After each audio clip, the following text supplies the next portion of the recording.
आप सभी का स्वागत है आपके अपने YouTube channel Shri Ram classes में। और इस वीडियो में हम बात करेंगे NMMS का जो एग्जाम होने वाला है 15 जनवरी को, उसका पेपर है ये 2023 का जो पेपर है वो किस प्रकार का आने वाला है, इस प्रकार के प्रश्न आपके पूछे जाएंगे।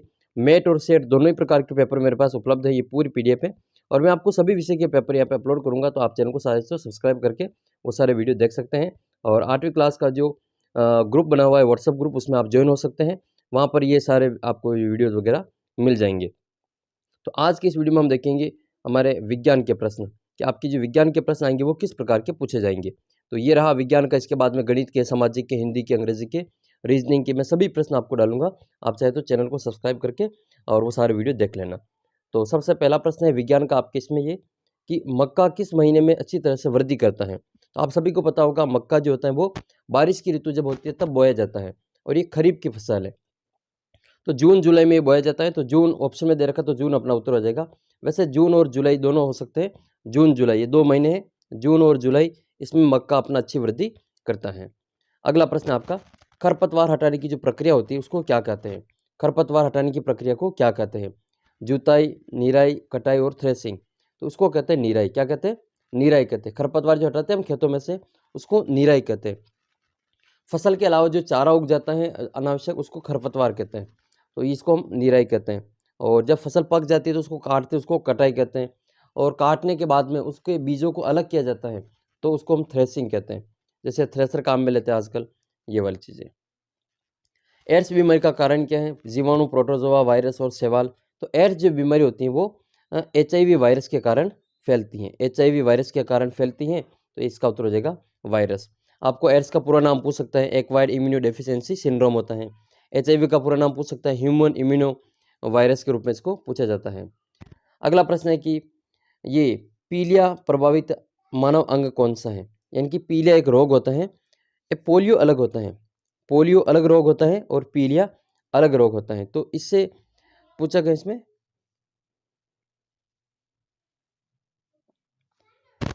तो पीलिया प्रभावित अंग को बताना इसमें, तो इसका आंसर हो जाएगा आपके यकृत। पीलिया यकृत से प्रभावित होता है, लीवर से। ठीक है, पीलिया से लीवर प्रभावित होता है। और यकृत आप सभी को पता होगा मानव शरीर की सबसे बड़ी ग्रंथि है, ये सबसे बड़ी ग्रंथि है।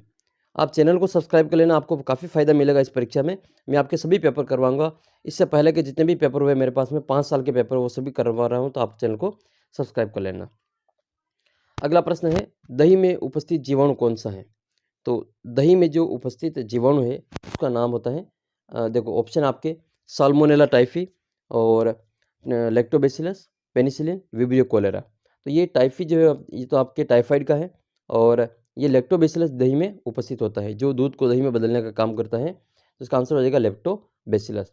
पेनिसिलिन जो है वो आपके कवक होता है, ठीक है, कवक। और विब्रियो कोलेरी ये जो होता है वो हैजा का, जो हैजा रोग होता है उसका जीवाणु होता है। अगला प्रश्न है 96 नंबर, प्लास्टिक जिसका सबसे अच्छा उपयोग विद्युत स्विच बनाने में किया जाता है, तो वो होता है थर्मोसेटिंग प्लास्टिक। थर्मोसेटिंग प्लास्टिक जो होती हैं वो आपके बेकेलाइट होती हैं। क्या होती हैं? बेकेलाइट। और ये बेकेलाइट का प्रयोग प्लास्टिक की जो स्विच होते हैं, बिजली के स्विच, ये बनाने में किया जाता है। तो इसका आंसर हो जाएगा आपके बेकेलाइट। टेरिलिन किसका प्रसिद्ध प्रकार है। तो टेरिलिन जो है आपके पॉलिस्टर का प्रकार होता है। किसका होता है? पॉलिस्टर का। Terylene is a popular form of polyester. तो ये टेरिलिन आपके पॉलिस्टर का फॉर्म होता है। कागज की लुगदी के रासायनिक उपचार से बनने वाला रेशा कौन सा है। तो इसको रेयान कहते हैं। रेयान को कृत्रिम रेशम भी कहा जाता है, ठीक है, रेयान। नेक्स्ट है, इनमें से कौन सी जो धातु नहीं है। तो इनमें से देखो कॉपर धातु है, एल्यूमिनियम धातु है, आयरन भी धातु है, लेकिन सल्फर एक धातु नहीं है, ये सल्फर अधातु के रूप में आता है। अगला प्रश्न है, इनमें से किस ऑक्साइड का जलीय विलयन नीले लिटमस पत्र को लाल कर देता है। तो आप सभी को पता होगा जो अम्ल होता है वो नीले लिटमस पत्र को लाल कर देता है। तो आप अनिल याद कर लेना, अम्ल नीले लिटमस पत्र को लाल कर देता है। तो इसमें से अम्ल कौन सा है वो आपको बताना है। तो किस ऑक्साइड का जलीय विलयन नीले को लाल कर देगा। अम्ल जो होता है वो नीले लिटमस पत्र को लाल में बदल देता है। तो जो SO2 होता है यानी कि सल्फर डाइऑक्साइड, ये एक अम्ल वर्षा का लिए उत्तरदायी भी होता है। तो ये आपके नीले लिटमस पत्र को लाल कर देगा। इसका आंसर हो जाएगा आपके सल्फर डाइऑक्साइड। ठीक है, अगला प्रश्न देखते हैं। कौन सा गुण तांबे के विद्युत चालन तारों के रूप में उपयोग करने के लिए जिम्मेदार नहीं है। तो तन्यता होनी चाहिए, चालकता भी होनी चाहिए, ठोस भी होना चाहिए, लेकिन रंग इसको प्रभावित नहीं करता है। चालकता का मतलब उसमें करंट प्रवाहित हो सकता है, विद्युत धारा प्रवाहित हो जाती है। तो तन्यता का मतलब उसको खींच के तार बना सकते हैं। सबसे अच्छी जो तन्य धातु है वो सोना होती है। सबसे अच्छी तन्य धातु सोना गोल्ड होता है, और 1 ग्राम सोने से आप जो 8 से 10 किलोमीटर तक जो लंबा तार बना सकते हैं। अगला प्रश्न है, पेट्रोलियम के घटक कौन से हैं? तो पेट्रोलियम के घटक पेट्रोल भी होता है, डीजल भी होता है, स्नैक तेल भी होता है, यानी कि उपरोक्त सभी इसका उत्तर हो जाएगा। फिर आपके अगला प्रश्न है कि कोयले में मुख्य रूप से क्या होता है? तो कोयले में मुख्य रूप से कार्बन होता है। क्या होता है? कार्बन होता है। इसका आंसर हो जाएगा कार्बन। कार्बन फिर आपके ये 2 रूप होते हैं, क्रिस्टलीय और अक्रिस्टलीय। अगला प्रश्न है, कौन सा समाप्त होने वाला प्राकृतिक संसाधन की जोड़ी? जो समाप्त हो जाएगा वो प्राकृतिक संसाधन की जोड़ी कौन सी है? तो इसमें से देखो, पेट्रोलियम और पानी जो है वो आपके समाप्त होने वाला प्राकृतिक संसाधन की जोड़ी है। इसका में उपयोग अपने विवेक के अनुसार करना चाहिए, आवश्यकता अनुसार करना चाहिए। अगला प्रश्न है, कौन सा बल प्रकृति में हमेशा आकर्षित होता है? तो इसमें से कौन सा बल ऐसा है जो प्रकृति में हमेशा आकर्षित होता है? तो गुरुत्वाकर्षण जो बल होता है वो हमेशा प्रकृति में आकर्षित बल होता है, प्रकृति का आकर्षित बल। अगला मात्रक है, दाब का मात्रक क्या है? दाब का मात्रक क्या है? तो वो होगा बल बटा क्षेत्रफल। देखिए, दाब का मात्रक होता है बल बटा क्षेत्रफल, और दाब का सूत्र क्या होता है? दाब बराबर ये होता है बल बटा क्षेत्रफल, ये होता है इसमें। और इसका जो मात्रक होता है वो आपके पास्कल होता है। क्या होता है? दाब का मात्रक पास्कल होता है। अगला प्रश्न है कि 100 न्यूटन का बल 5 मीटर स्क्वायर क्षेत्रफल पर दाब डालता है, तो कितना दाब डालेगा? तो दाब पूछा गया है, तो दाब बराबर क्या होता है? P अपॉन ए हो जाएगा। पास्कल होगा तो इसमें 500 पास्कल आंसर होगा। ठीक है। अगला प्रश्न आपके इसमें कि कोशिका भित्ति में क्या उपस्थित, कोशिका भित्ति किस में उपस्थित नहीं होती है? तो ये जंतु कोशिका में कोशिका भित्ति उपस्थित नहीं होती। जो कोशिका भित्ति होती है वो एक तो पादप कोशिका में होती है, जीवन कोशिका में होती है, जंतु कोशिका में कोशिका भित्ति नहीं होती है। आप कमेंट करके बताने कि कोशिका का शक्ति ग्रह किसे कहा जाता है? कोशिका का शक्ति ग्रह, ठीक है, कोशिका का जो शक्ति ग्रह है वो किसको कहा जाता है? पावर हाउस किसको कहते हैं? इसका उत्तर आपके जो कमेंट बॉक्स में लिख के बताना। अगला प्रश्न है, पौधे का कौन सा भाग भोजन संश्लेषण के लिए जिम्मेदार होता है? तो ये होता है आपका पत्ती। प्रकाश संश्लेषण की जो क्रिया होती है वो पत्ती के अंतर्गत ही होती है। यदि हम कबाड़ के कब्जे पर तेल लगाए तो घर्षण में क्या परिवर्तन होगा? आप सभी को पता होगा घर्षण बहुत ही आवश्यक होता है। तो घर्षण को कम ज़्यादा करने के लिए आपको पता होगा कि स्नेह का प्रयोग किया जाता है। तो जब भी हम किवाड़ के कब्जे में तेल लगाएंगे तो इससे हमारा घर्षण घट जाएगा। क्या होगा? घर्षण घट जाएगा। फिर आपका अगला प्रश्न है कि किसका प्रयोग पाउडर रूप में स्नेह के रूप में किया जाता है? तो जो ग्रेफाइट होता है इसका प्रयोग स्नेह के रूप में किया जाता है। आप सभी को पता होगा ग्रेफाइट अपनी जो पेंसिल होती है, पेंसिल के अंदर जिस भाग से हम लिखते हैं वो वाला जो लीड होती है वो ग्रेफाइट की बनी होती है, और वो विद्युत की सुचालक होती हैं। अधातु और विद्युत की सुचालक होती हैं, और ये एकमात्र ऐसी होती है। कभी भी ध्यान रखना, पेंसिल के सिरे को मीटर में लगा के या फिर बिजली के साथ में कनेक्ट करके हाथ मत लगा देना, करंट आ जाएगा। तो वो विद्युत की सुचालक होती है पेंसिल, जो ग्रेफाइट होता है वो। अगला प्रश्न है कि ध्वनि की तारत्व किस पर निर्भर करती है? तो ध्वनि का जो तारत्व होता है वो उसकी आवृत्ति पर निर्भर करता है। किस पर निर्भर करता है?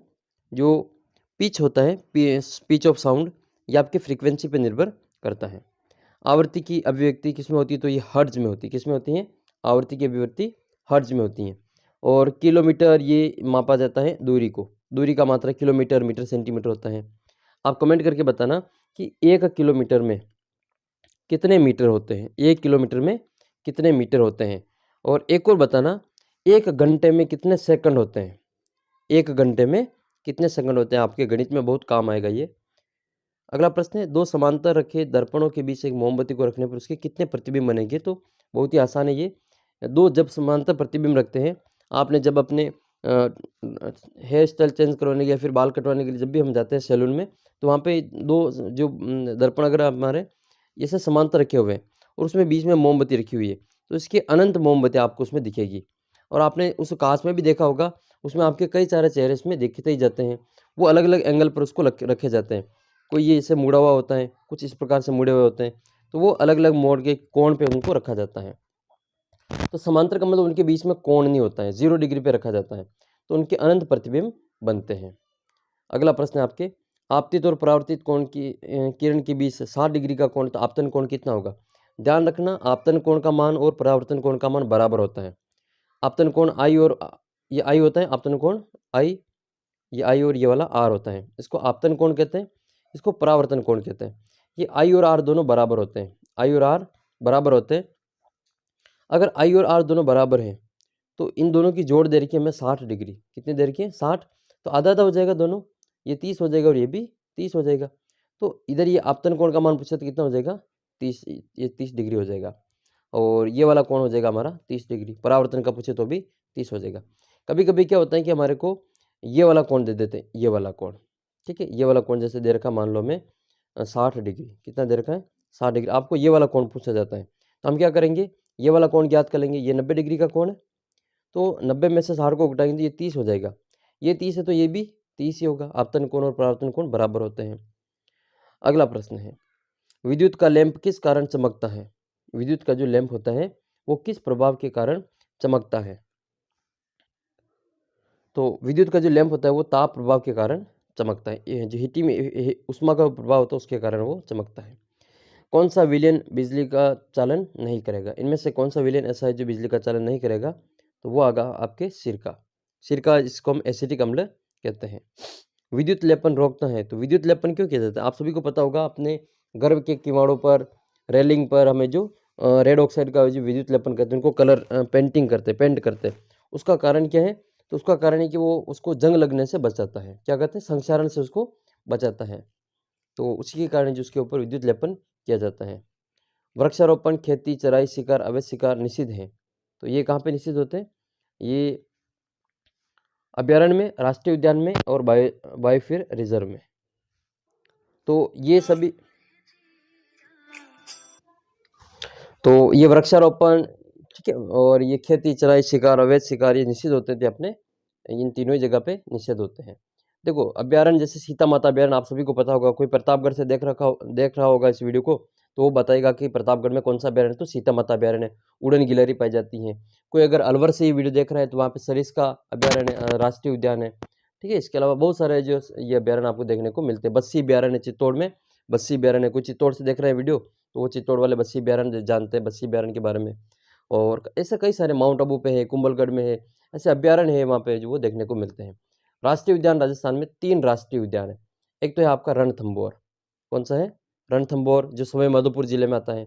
एक आपके आता है अलवर में सरिस्का, सरिस्का में हरे कबूतर पाए जाते हैं और बाघ पाए जाते हैं, यहाँ पे टाइगर रहता है। एक आपके होता है मुकुंदरा हिल्स, क्या है? मुकुंदरा हिल्स, ये आपके राष्ट्रीय उद्यान है। अगला प्रश्न है आपके अंतिम में ये, और वनों की कटाई के बारे में गलत कथन कौन सा है? तो देखो, वनों की कटाई से पृथ्वी के तापमान और प्रदूषण में बढ़ते हैं, और वायुमंडल में CO2 का, कार्बन डाइऑक्साइड का स्तर भी बढ़ता है, भूजल स्तर भी कम हो जाता है। ये तीनों सही बात है। गलत है अपना चौथा ऑप्शन, कि वर्षा और मिट्टी की उर्वरता बढ़ जाती है। पेड़ काटने से वर्षा थोड़ी बढ़ती है, वर्षा तो और कम होती है।